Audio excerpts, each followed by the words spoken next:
All right. Hello, everyone. Happy Friday, October 27th. We are nearing the end of October, which is wild to think about.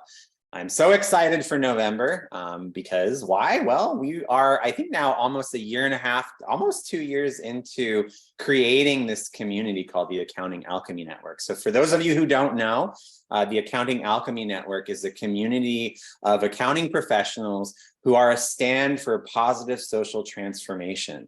It looks different depending on who you are and what role you want to play in the world.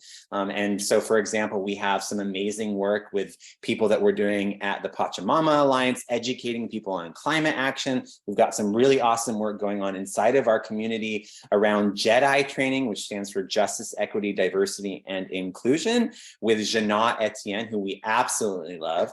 And we've got a lot of other things going on. And for those of you who have been a part of the community, you know one of the staples of our work in this community is our Lyceum. And today we have an amazing guest, Heather Crider, with us today. We'll be diving into an amazing topic, but before we dive into that topic, remember that if you are watching the replay, please feel free to drop questions and comments wherever you see this, whether it's on LinkedIn, Facebook, or YouTube. We would love to hear your thoughts in the inquiry that we're about to go into, which is going to be pretty wild because I think we're talking about neuroscience and AI and how this all fits into emotional intelligence and how we show up as humans, and Lord knows where that's going to take us. So I will pass it over to you, Ingrid, to add a few more words and then cue us up for Heather to introduce herself. Over to you, Ingrid. Thank you, Matthew. I am so excited for this conversation. I first met Heather at the Scaling New Heights conference this past June. And Heather, I was blown away by your keynote presentation that you did with Mark, and also by your breakout session, and just hearing a bit about your story of evolution from how you transitioned from being an accounting professional to your world in psychology and coaching. And here we get to talk about neuroscience, emotional intelligence, and artificial intelligence all in the same conversation. And I am just so excited and would love it if maybe you would kick us off with a little bit of background on the work that you're currently doing and also how you got there through your journey as an accountant. Yes. Well, thank you both, Matthew and Ingrid. It's a pleasure to be here. And I'm so glad our paths did cross and that speech and that day resonated with you. So I'm very grateful for that. If I really explain what I do and my path and my story, I don't think we have that much time. Not today, but I will try my best to give you an abbreviated version. So please interject and stop me if you want to expand on anything. But I'll start with a little high level what I do now. So I'm a neuroperformance coach.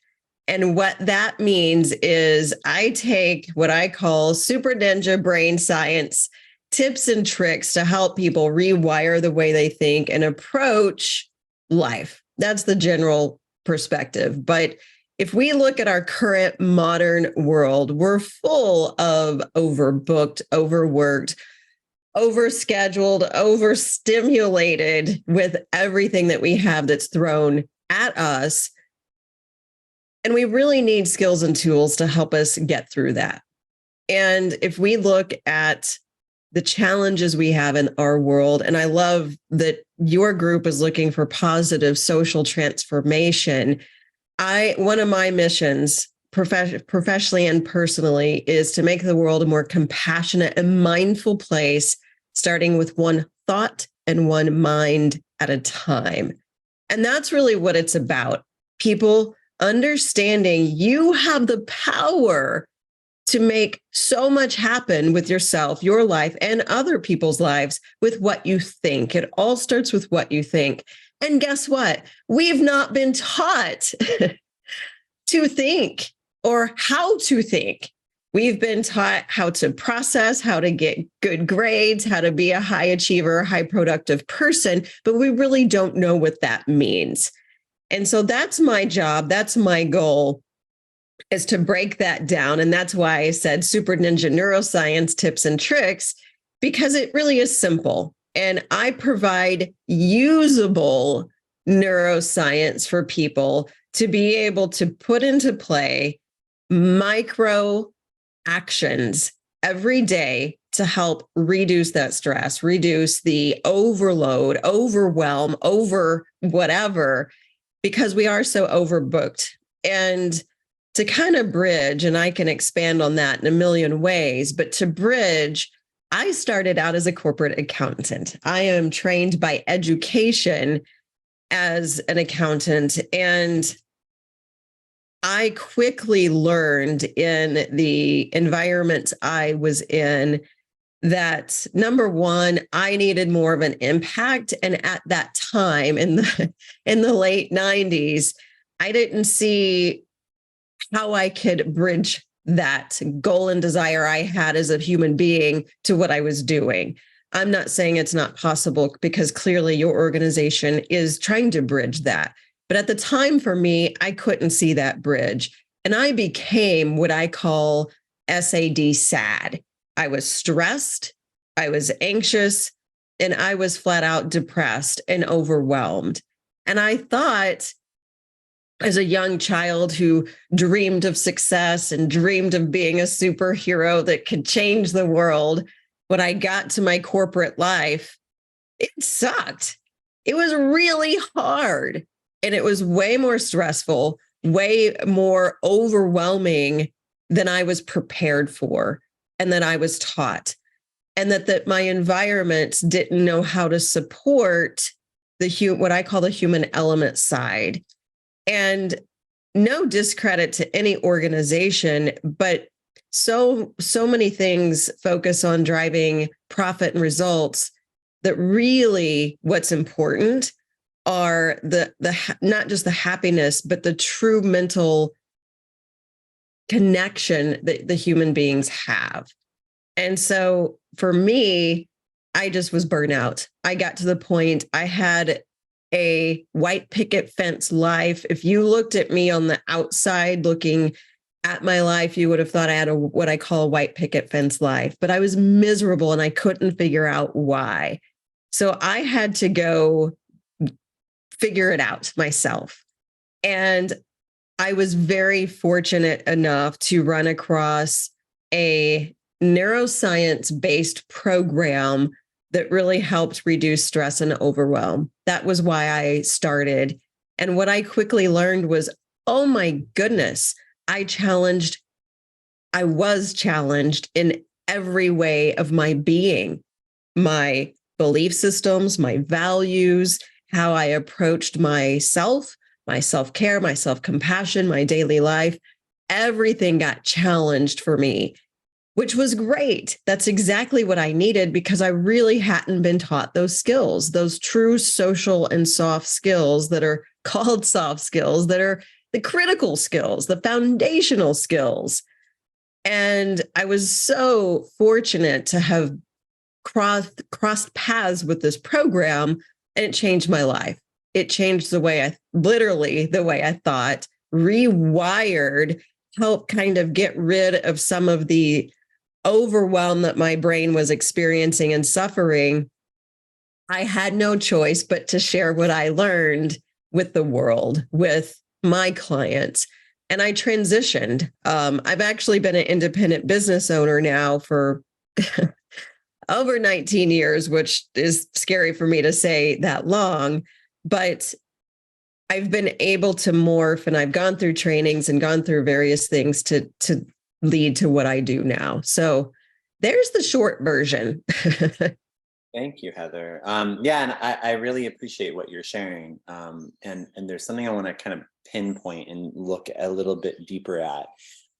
Because one of the things that we navigate at the Accounting Alchemy Network is perhaps, for lack of a better term, is like, people are waking up to like, oh, this is not okay, and these things need to change, and I don't feel good about my job, and wait a second, I too want to have an impact, but I'm not having it here, right? And so there's this sort of like energy around realization and shifting one's own tide, right? That I think occurs with a lot of people who enter into this work at the Accounting Alchemy Network. And it kind of comes back for me in your story about that moment. You know, you were talking about the white picket fence life that you're living, but like on the outside it looks one way, on the inside it's the opposite way. And there was a moment in your story, I'm curious, this is a moment I'm curious, like what was that like turning point for you where you realized that you actually had to pick up the page and shit? Because I hear that you then found a path and you did a thing and you found yourself, but I'm curious, like what was that final straw for you that was like, no, I don't know what the term is, pick myself up and shift this dynamic because it's no longer okay? What was that moment like for you? You know, I would love to say that there's a exact moment in time where I can paint the clear picture for you. For me, it was a collection of moments. What I realized in several ways, and I want to pull this thread.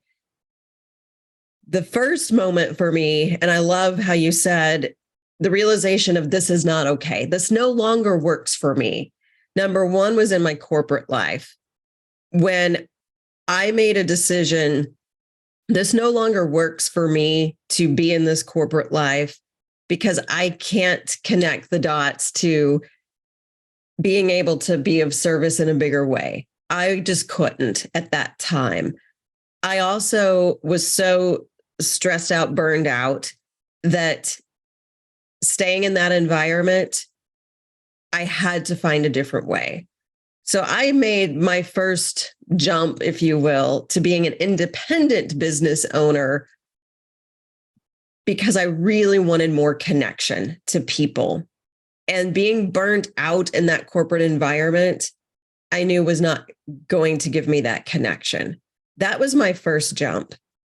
Then what I realized is you just have different problems when you're a business owner.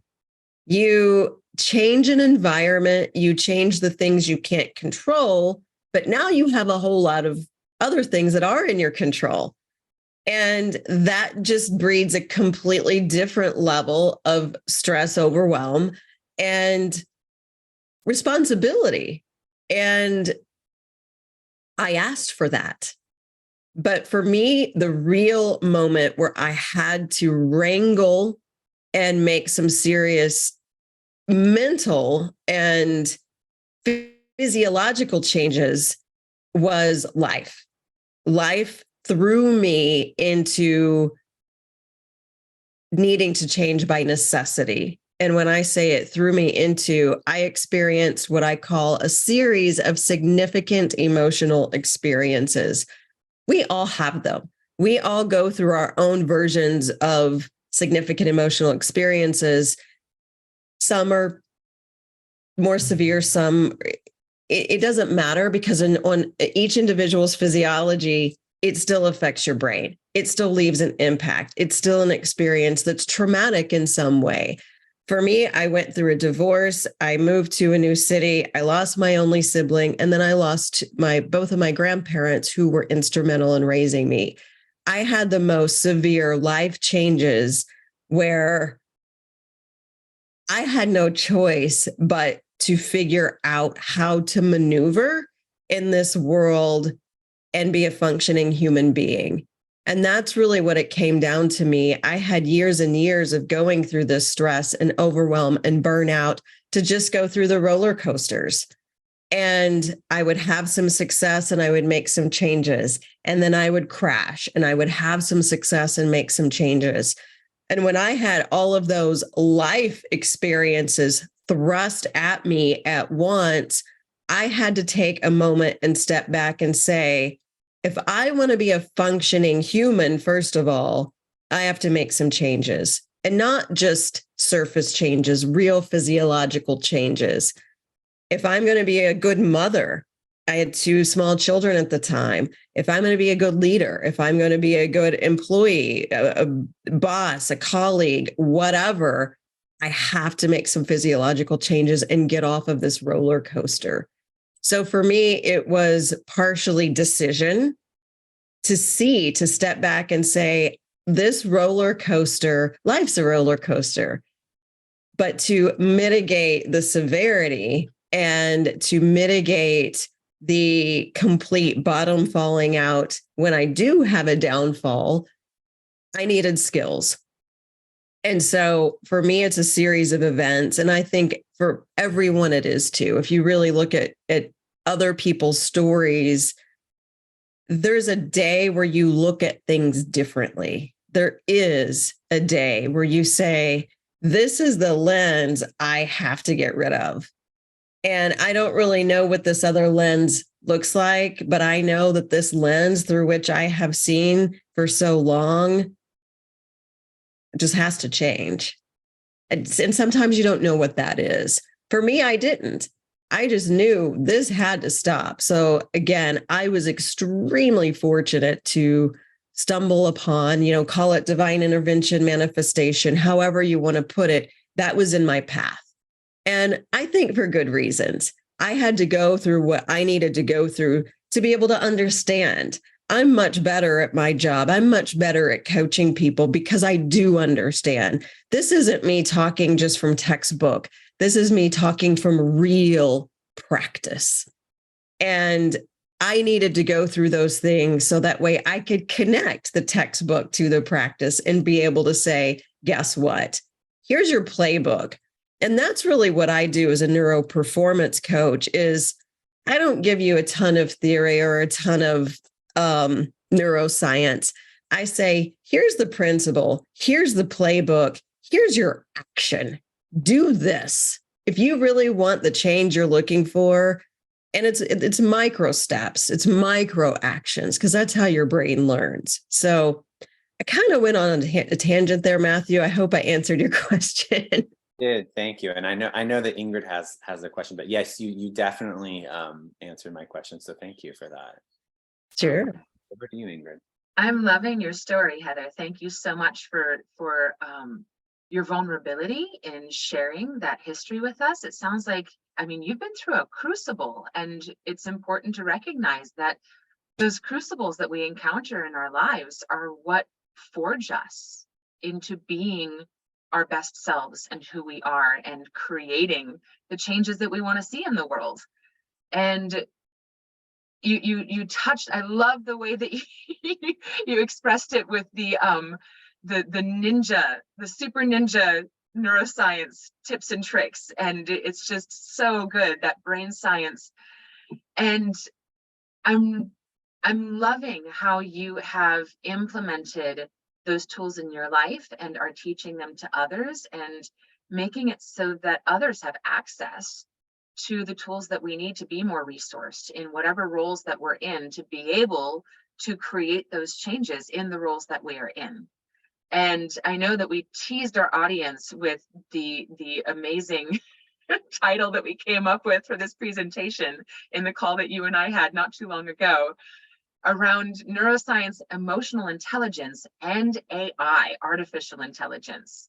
And I would love it if you can maybe kick us off with a bit of a high level overview to start with on how those things are related, especially right now with the accounting profession.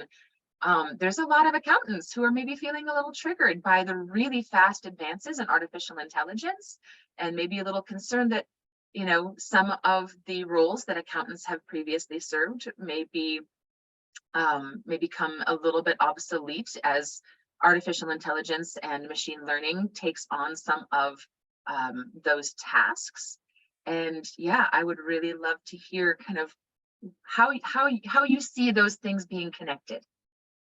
Yes, and it's an exciting time. And thank you for asking the question. And let me first just honor the uncertainty, honor the concern, insert whatever word you want to use.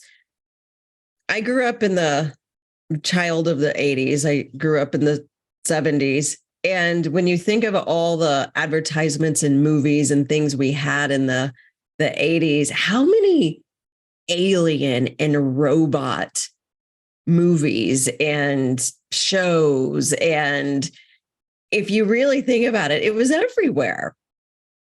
But then we were taught, be very afraid of aliens and robots and, robots taking over and RoboCop and all of these things. It gets portrayed as such a negative possibility. And the reason I bring that up is, once again, it's perspective and mindset of what we've been taught, what that foundation is. And let's first just continue that from an artificial perspective. AI has been around a really, really long time. I had a conversation with a client the other day that was talking about a call center and talking about the automation, the robo dialing. And it was named robo dialing for a reason, because it was an automated process. Automated being artificial intelligence is what have created it. So we've had, first and foremost, a little bit of negativity around robots are going to take over the world. And, I've wanted a robot forever. I want a robot so I can name it Jarvis, so it can make my coffee first thing in the morning. I'm so sorry. My dog is going to bark. I just had a delivery. But where does this really intersect, and how does this fit? Number one, we've already talked a little bit about neuroscience. Neuroscience is really the understanding how your brain works and operates. We're people, we're human beings. This thing between our ears that most of us have and some of us use, we know so little about it, but it is the most critical CEO that we have. It runs everything. It consumes 25% of our daily calories. If we think about what it takes to run our brains and how we overload our brain, and we expect more when we don't take care of our brain. So that's the first stop. And I'll keep that there at a high level. Our brains, we're discovering so much every day, but we've really abused our brains. We've been taught to abuse our brains. Emotional intelligence. Emotional intelligence is the study and understanding of your emotions and understanding of the study to discern between your emotions and someone else's emotions. Emotions meaning, again, we're human beings. The core of every interaction we have is emotion. Every decision we have comes from an emotion, because that's how the brain is designed. The brain is designed to avoid pain for survival or to seek pleasure. That's it. That's the brain primary function.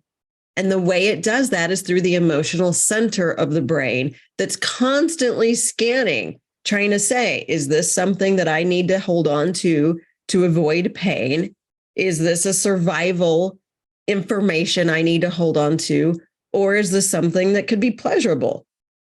From the moment we're born, that's what we're taught. And if you just visualize for a moment, babies cry when they need something. They laugh when they're happy.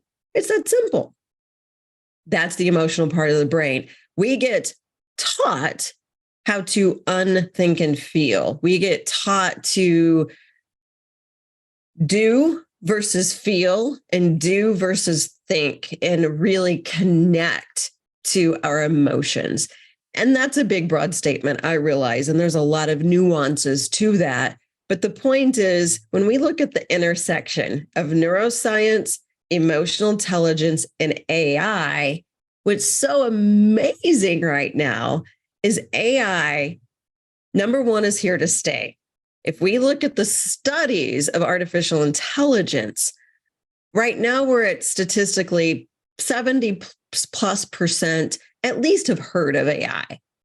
And there's still a fair amount of fear, but the numbers are rising with the people using it. The numbers are rising significantly of implementation inside of organizations, implementation in everyday lives.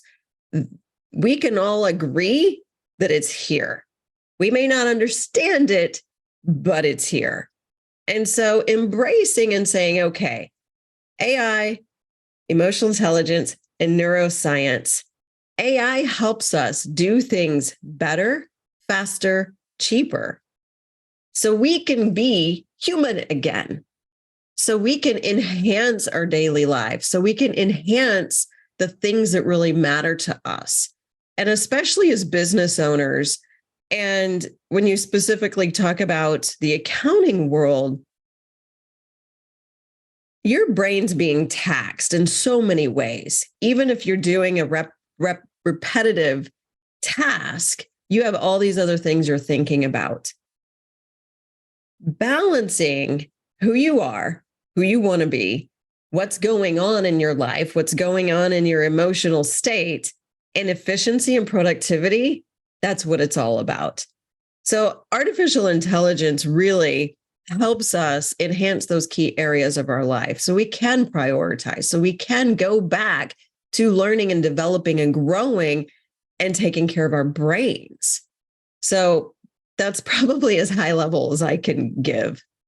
Thank you. So I remember, I don't remember when I heard this, but I've heard this before. And it's the saying that you can't teach an old dog new tricks, right? You've heard that, and I think we've all heard that. And you know, I feel like so just some context and background from my perspective. You know, I've been a dancer and a choreographer in addition to being in the accounting profession in different ways. And so one of the things that I was fortunate enough to experience was getting certified in the Feldenkrais method, which is a somatic practice about awareness, right? And awareness through movement. And basically, one of the things that they educate on in that body of work is, is there's sort of a traditional approach towards how the brain works and how that impacts the body, and when you're damaged, you're damaged. There's nothing we can do, right? And a lot of Feldenkrais's work was in the container of ultimately helping people who had severe brain damage recover capacity in their body and their movement that traditional medicine said was not possible, right? Oh, they're never going to be able to walk again. They're never going to be able to use their hand again. They're never going to be able to insert here, this, that, or the other thing again. And what he discovered was actually that's not true, right? They might not have the same functional capacity that they had before the brain injury, but actually, if you learn where the source of the movement comes from, that you can actually begin to teach these people how to do things maybe a little bit differently, but they can use their hand, right? And anyway, so I love that that example, and sort of what you were sharing reminded me of, what we're talking about here in the context of AI is actually being more human, but also realizing that we have more potential than we've even tapped into, perhaps because of some of these old beliefs around, what we think the brain used to be. And so I'm curious, like when you think about your life back in corporate and sort of that journey that you had out of corporate accounting, if you were to like kind of maybe look back and give some wisdom or some insight to that organization and its potential for growth based on like brain development. I know this is like a complex question. Like, I'm kind of curious, like what would you say to these people who are stuck in these corporate jobs feeling like there's that mentality of we can't teach an old dog new trick? How do you begin to unravel this opportunity for people who are in that corporate dynamic? That is it's a beautiful question. And I absolutely love the setup and what you've been through to understand that. And there's so many paths to take that. So let me see if I can choose a couple perspectives. To your point on teaching an old dog a new trick, it can be true if that's what you believe. And if I believe I can or can't do something, I'm right, because that's what I believe. And what you focus on is it's not just manifesting, it's deep seating a belief. The more you focus on something, the more you deep seed something, the more you believe and feel, the more your brain subconsciously tries to fulfill that. So if I believe I could never be a dancer, number one, I'm probably not going to try because I don't believe it. So from a very simplistic perspective, what you focus on is what grows. And so there is a little bit of a myth when people talk left brain, right brain. I mean, there's semantics with that. You have one brain and you have different networks in that brain that are interconnected with all of these different, it's like the galaxy. You've got all of these different networks that are constantly communicating. Like right now, my brain's working, my peripheral's working. I can hear things, I can see things because that's what it's doing. Again, that's what it's designed to do. But what is focused on is what gets strengthened. So to your point, it really does come back to beliefs and constant thoughts. If I'm in a corporate environment and I believe I'm stuck, I have no momentum, no growth, this environment sucks, my coworkers suck, these conditions suck, which is often how morale spreads. That's what I'm going to start believing. And that's all I'm going to focus on. It takes a lot of thought and effort individually to say, look at that rainbow. Look at this opportunity. You could have two people in the same conditions and they could see things very differently. So there are so many factors that go on here. The bigger thing to focus on, what can corporations do and what can people do inside of corporations that have no control over what the corporations do. So let's start at the high level side. And I want to point, hopefully I can pull this thread without forgetting.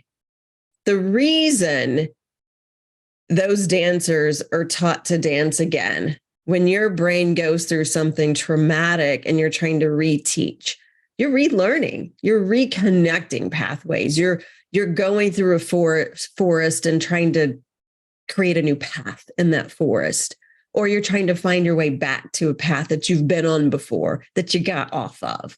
Sometimes you want to get back on a path. Sometimes you never want to get back on that path. But the creativity part, this is where people like myself, I was trained to be very analytical, be very linear, analytical, here's your textbook, here's your procedures. That was strengthened in my brain. And because that was strengthened, I lost some of the creative part.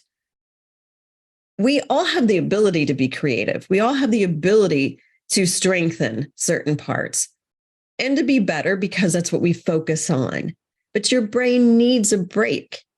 And when we go, the reason stress takes over is because when we're constantly trying to think, really overtax this prefrontal cortex, this executive center that's kind of the command center, we don't allow it to shift in these other networks. This main creative part of our brain needs to work. And there are things to do during the day, one being daydreaming. Just allowing your brain to kind of shut off and wonder. That's a beautiful gift you're giving your brain. And we've been taught, again, it's a belief that if you're daydreaming or drifting, you're lazy, you're not paying attention, it's rude, it's disrespectful. Not true. You need to be able to do that. You need to be able to move and say, okay, I need to relax this for a moment, because think about how many people talk about taking a nap in their sleep. They have these brainstorms. It's because you've shut this down and your subconscious has taken over. You've allowed some of that creativity to kick in. So I'm getting off tangent because it's so exciting. But my point is the creative part is incredibly crucial. The way you prompt creativity is fun. So from a high level, from a corporate level, if my quest is to help corporations and teams and environments create, number one, a safe space. If you can allow humans to be human safely without fear of retribution, without fear of retaliation for having a bonehead idea. Because bonehead ideas spark other ideas that can be really good. So allowing humans to be human, the way you spark things is by safety and then fun. The more fun you have, the more free you are, the more relaxed you are. Guess what? The more productive you're going to be, the more innovative you're going to be, the more creative you're going to be, the more collaborative you're going to be. So corporations, to create that safety net is crucial. Number two, each individual to take responsibility for the way they think and feel. I have no control over anything either one of you say to me right now. I have control over how I respond, how I think and feel. And so those are those soft skills that people talk about. And I've always said this. When I was younger in my career, part of the reason I was so stressed out and burned out is because I blamed everybody else. If my boss would just be better, if my former spouse would just be better, if my in-laws would do this, life would be so much better for me if everyone around me could just be and do and act the way I thought they should be and do and act. I took no real true accountability for my thoughts and feelings and actions. It was always a what if or if then. If then these people would do that, I could think and feel differently. And so we've got to have this balance between teams and environments creating a much safer space for people to be deeply human and individuals taking accountability for the way that we think, feel, and behave and show up and take care of our brains. So I'm going to bridge this back to, how is AI part of this? Think about, how can AI enhance your habits? How can AI enhance how you show up every day? AI really needs to be your sidekick. I have so many different protocols and procedures in place now, and I'm an AI enablement specialist because I integrate and help my clients with that. And I asked ChatGPT the other day, I said, I really want to name you. You're my sidekick. You're my assistant. I use you for everything. I really want to give you a name. And it was pretty hilarious. It came back with me and it said, I don't have a human consciousness, so you really can't name me. You can just call me your assistant. And I said, okay, I really want to give you a name, but I'm going to call you my assistant. But that's, if you think about it, what I'm talking about here with all of these things, look, this world's heavy enough. We have so many problems going on in the world right now. Allow these tools to work for us. Let's allow them to make our lives simpler, to do things better, faster, cheaper. And it can really enhance, help you with your finances, help you with your accountability, put procedures and process in place. It's not a replacement. It's an enhancement. And sometimes what that allows us to do is to look at things from a different perspective, a different angle, and say, you know what? I've been doing this thing the same way. Guess what? I can now do it so much different and better and faster and cheaper. Now that frees me up to do this. Or guess what? It frees me up to spend more time with my family, to actually physically be more present. So pardon me, I kind of went on a huge little journey there. Yeah, and thank you. You offered a lot, and I just want to isolate a few things, and then I'll pass it to you, Ingrid, for questions, or for a follow-up question. Yeah, because like you actually invited people. To be frank, you invited corporations to play, and that's like, and I think that's frankly what's needed, right? And it's interesting because I've had the opportunity to facilitate creative processes inside of accounting practices. And it's interesting because sometimes even just like the approach gets very linear. It's like, okay, here we go. We're going to file into the meeting and we're going to sit down and we're going to be creative. Right. And which can work. You can get some fun stuff out of that. But I think what's interesting about what you're sharing is that there's sort of like more of it's like letting this part of the brain just quiet and just be. It's the idea of just being, not doing. And I think that's something we talk a lot about at the Alchemy Network is who are we being, and letting that kind of facilitate. Now I do see actually a question from Janot. Do you want to read that question, Ingrid? I do, and my mind is also bursting with other questions, and I'm going to read Janot's question and see if I can weave Janot's question into where my mind is going also. So Janot's asking, how do you address those who say AI will undermine our humanity and how we value our individuality, perspective, and experience? And I think how I want to kind of weave that in a little bit is acknowledging what you were saying earlier around corporations particularly, but workplaces in general, regardless of what your filing status is, how we work in teams and how we create more humane workplaces, which is one of the key focuses that we have here in the Accounting Alchemy Network.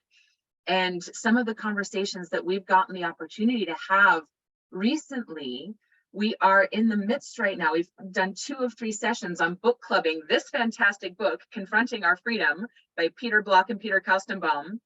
So here we've been talking about neuroscience, emotional intelligence, and AI. And oh my gosh, Heather, we forgot existential philosophy, which is basically what that book is it's existential philosophy for business owners and how our belief systems impact how we show up in all of these ways. And they get into these ideas around how leadership is not about changing someone else's behavior, that those systems of control and coercion are not effective or helpful, that they just meet with resistance, because that's kind of what our brains are programmed to do. When you try to make someone do something, it's like, no. However, if instead of trying to change someone else's behavior, we confront people with their freedom of what do we want to create, what do we want to do, it shifts the conversation into being win-win, collaborative, power with instead of power over. Let's create a positive sum game instead of a zero sum game.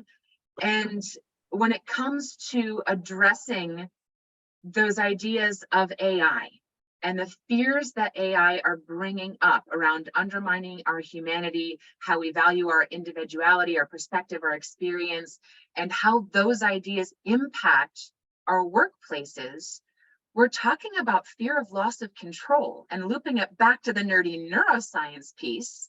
That fear of loss of control, from what the little bit of neuroscience that I've gleaned from bits and pieces, is our default mode network. That network of neurons in our mind that is basically, from what modern neuroscientists have talked about, kind of the seat of the ego, that keep us in these hard linear patterns of doing the same thing over and over again, because our brains seem to think that stepping outside those patterns is unsafe.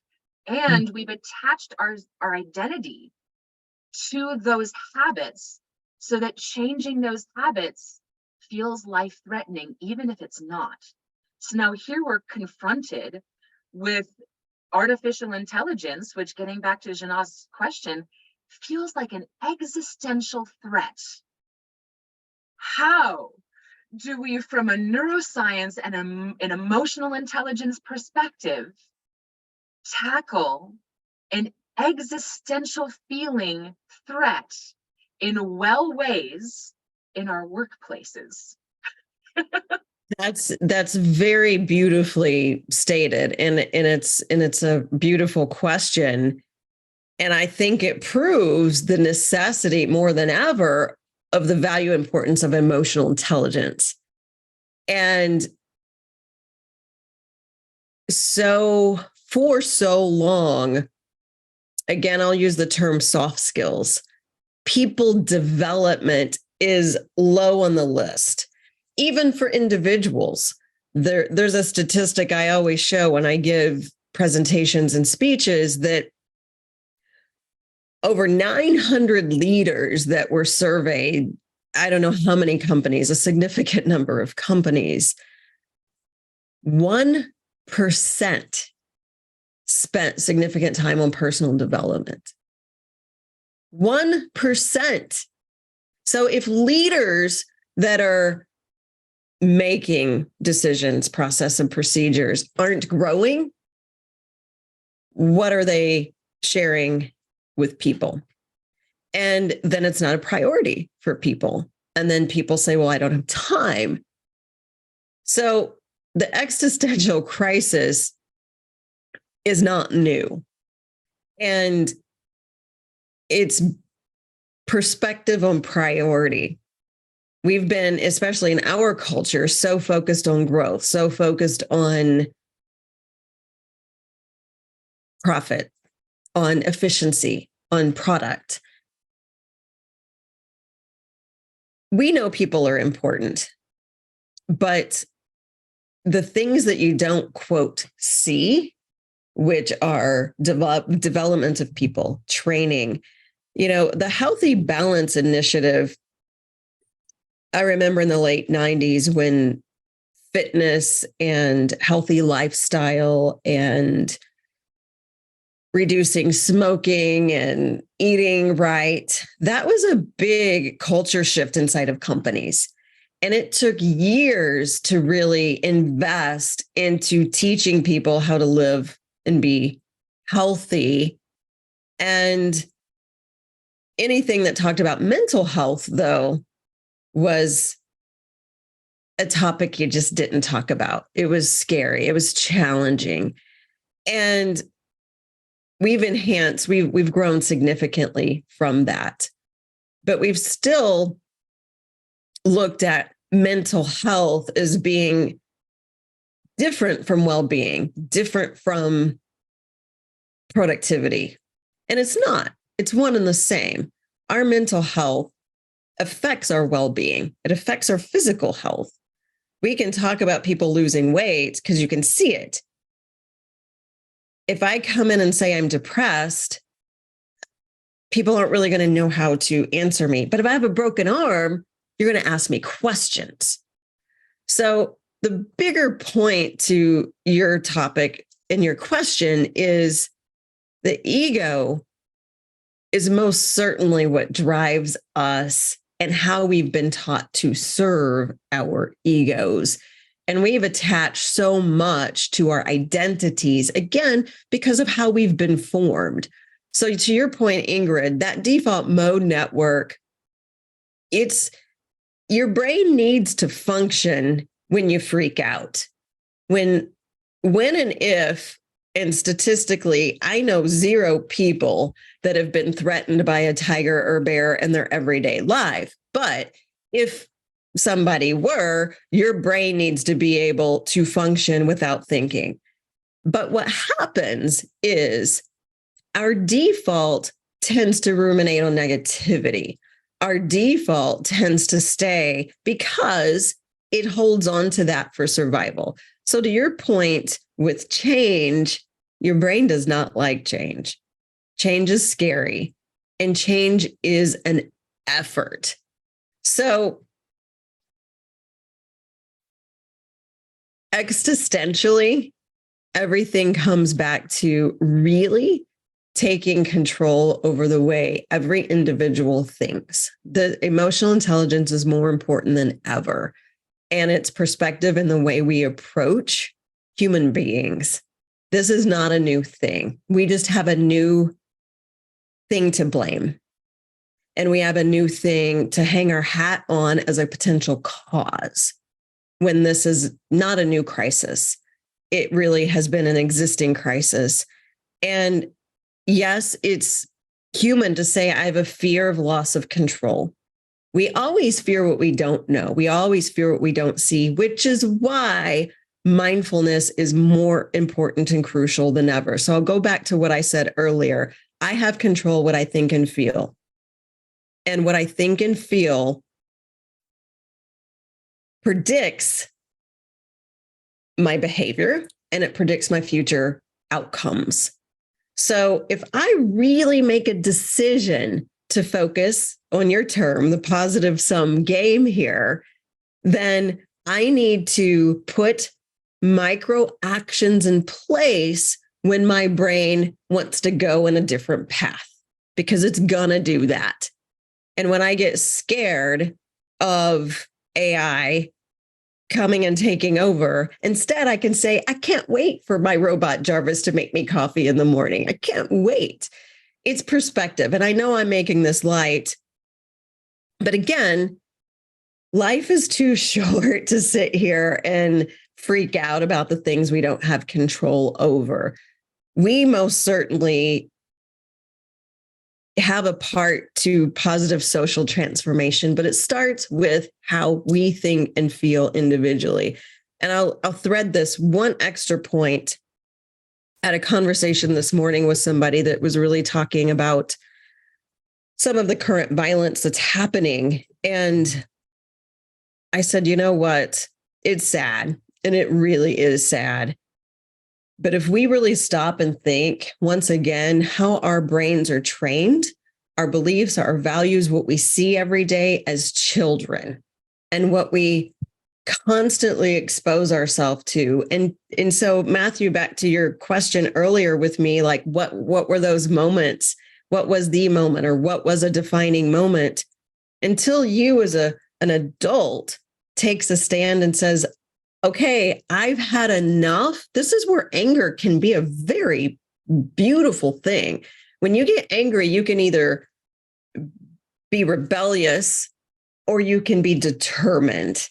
And anger can fuel, if you're determined to use it in a positive change, anger can fuel yourself for preparing to handle the chemical change that's going to happen. This is why dopamine, we go through these cycles of like, oh, this is exciting. And then it kind of goes down. And then you're like, this is scary.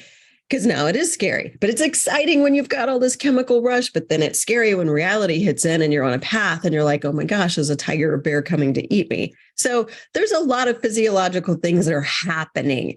And again, when I look at the intersection of neuroscience, emotional intelligence, and AI, if we can keep it simple and understand, who are we?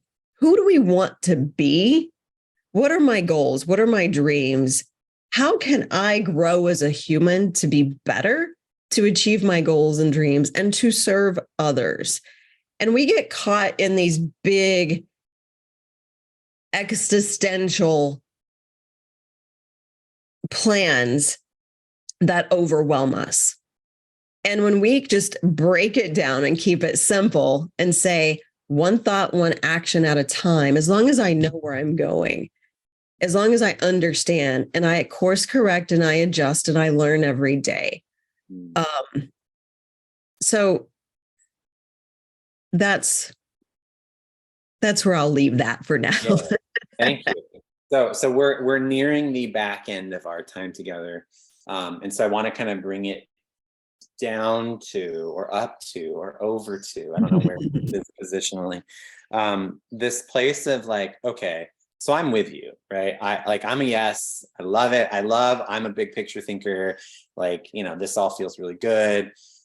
So now I'm sitting here thinking like, okay, I got to go back to the office and offer something to the team, right? That's like the beginning of this. And I know you've mentioned a couple of times, like micro tasks or small little things. What are some like little simple things that people could do to begin this journey? Because obviously you don't need to become a neuroscientist. You don't need to like know everything there is about emotional intelligence and AI to like figure this, to do something. What is the doing that can be done on a very basic level for people who are doing this work? That's a great question. The simplest is understanding where you're at right now. And what I mean by that is most of my clients that come to me, no matter what level they're at, no matter if they're brand new in their career or a C-suite leader who is in a completely different world, at the core, we're still human, and we tend to forget that sometimes. And that goes back to the ego conversation in connection to our title that defines us or status. And quite frankly, that's why I said what I said earlier about myself. I had a white picket fence life because I thought that's what you do. You chase these things, and I have the car and I have the house and I have this. Guess what? At the core, I'm miserable. So how do we chunk that down, and what do we do in the moment? So there's a strategy that I teach everyone, and it's called WIN, WIN, and it stands for what's important now, WIN. And what you have to do is retrain your brain. And I'm going to ask you to do it with me right now. And I actually don't have my bell with me, which is surprising, but you just stop, and just take a breath. That's it. Just take a breath. Now, take another breath and really follow your breath. Follow your breath through your body, just as it travels through your nose, expanding your lungs as you release your breath. And as you take another breath, ask yourself, what's important now? And that's it. It's that simple. And you can ask yourself, what's important now? Maybe you just need a break. Maybe you're hungry. Maybe what's important now is I have a call to make and I need to be really focused on that call. Maybe what's important now is I'm getting ready to pitch a product to a new customer. Maybe I need to talk to my team about an issue. Whatever it is, be there. And what's important now, I have it written. I actually have a chalkboard in my kitchen, and I put stop, breathe, win. So those are the 3 steps, 3 breaths, and ask yourself what's important now. So just stop, just consciously. This is where the consciousness starts. You have to say, I need to breathe. Okay, just breathe. Then you can follow your breath and you can slow everything down. And when you start to slow everything down and you ask yourself what's important now, what you're doing is you're training your brain to get out of this overthinking and start to feel. We have neurons in our heart. And if we can connect to this default to ask, this emotional center to actually ask and connect to this moment right now, what am I feeling? What really is important? Maybe what's important is for me to shut my brain down and quit worrying and quit being a crybaby or whatever it is. There's a multitude, but that one little micro step, it's a repetition in your brain. And it actually takes you into a meta awareness state where it's kind of like you're doing bicep curls, you're doing squats, whatever that may be. That can work. And it's a ninja trick, especially when you're triggered, when you're in an anxious state, when you're nervous. It's a super ninja trick that can work in so many different perspectives. Take that and employ it and do it. Yeah. That's so simple and so clear. So thank you for that very useful, practical advice. I love that. Yes. So we are at the end of our time together. I just want to ask one more question. Obviously, you've given us so much food for thought, and I have a lot of curiosities, and now I want to go geek out on some things. Yay. And like win it every day. Right. Thank you for that. Where can people find out more about you and what's kind of in the pipeline for you? So people are just aware of sort of what how to find you and you know, what's coming down the pipeline. Yeah, simple. For me, everything's simple. Heather J. Crider. So heatherjcrider.com. If you need something, shoot me an email. It's easy. heather@heatherjcrider.com. I'm not hard to find. I'm on all social media. I have, and I'll offer it to whoever is watching this. I have what I call From Frantic to Focused, 33-minute micro steps for an entire month. That's a super quick brain retraining. And I'll offer that for free to whoever's listening to this. That's a $2.99 product. I've got that, which is a crazy supportive everyday micro step, 3 minutes or less. And we're implementing the Rockstar Performance Academy. That's launching very, very soon with my partner, whom Ingrid mentioned, Mark Schulman, that we do Hacking the Rockstar Brain together. The Rockstar Performance Academy is designed to be 10-minute lessons a week. Same thing, everything I'm talking about here. It's supporting the the philosophy, the principle, but here's your action. We don't have time to, like you said, Matthew, we don't have time to research all this. So I can explain it to you, and then I can give you the action. Go do this, 10 minutes or less a week. We have a plethora of topics, and Mark and I co-facilitate that together. So it's a lot of fun, and it gives a little bit more perspective from rock and roll and neuroscience. So we've got that in the pipeline, which is super fun. But I'm here as a resource and help in any way I can. Thank you. Thank you. Thank you so much, Ingrid, Heather. you want to close this out? Yeah, I'll wrap us up by saying thank you so much, Heather, for being here with us today, and just having seen you and Mark together in action at Scaling New Heights. I know what an amazing team you are and how freaking cool it is to see you in action together. And thank you so much for that beautiful, generous gift of the 30 days. That sounds so cool, and I'm looking forward to delving into that myself. And thank you so much for joining us, and we look forward to staying in touch. Have a wonderful day, and thanks to everyone who joined us live. And yes, post your questions. Let's keep this conversation rolling. Have a great day, everyone. Thank you. My pleasure to be here. Bye.